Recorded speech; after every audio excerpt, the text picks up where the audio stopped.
بەشێک ji جوتیارên dihok û sêmelê. Ev cotiyar wek nerazîbûn serbiryareka hikûmeta Iraqê serwergirtina rêja genemêwan xirvebûneka nerazîbûnê di nava Saylû a Feyda de encam dan û dibêjin teዕbawaniya salekê dê li ber bayçet. ما اف سالا و دو سالا جفاف بو قيران بو دخل نبو اف سالا خدي كلام قال الحمد لله خيرك يا هاتي عراقي قال ما حدد كي رسيد بو مشاكل مش سطني تهين بارام سطنا دو صدن مال اخر ام هي فيك كن دا خوازي طلباج الحكومه تاخذ كن حالي كارب قال مش مورك شي بعراقي شام او افغان ما بيت اول قرتن وكي رجع عراقي قلبان فلاحد وانا هاي بوشي ام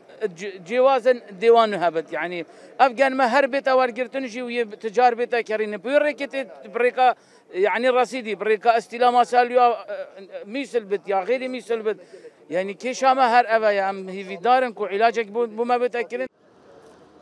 مخواست رهبري Saylûa Feydayên lanekê peywendar wergirîn lê bi biyano ne amade bûne çilê wan nedan. Cotiyarek jî dibêjin pêdivî hikûmeta herêmê xulma bikete xudan û vê cêweziya berember cotiyarên Kurd qebûl neket. فرد سال چوین جفاف بو مچتک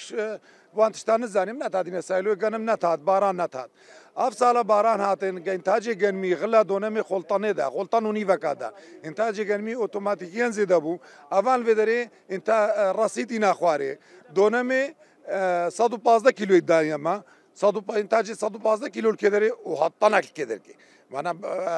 جنم وقت باران تختيدا انتاجها كان ميزادات بتن بغداد ضغط الحكومه الاقليميه كانت باش تنزل 6 طن اشتا ورقرم حق الحكومه الاقليميه بقى 20 مليون طن كان مش اقليمي بينا ورقتن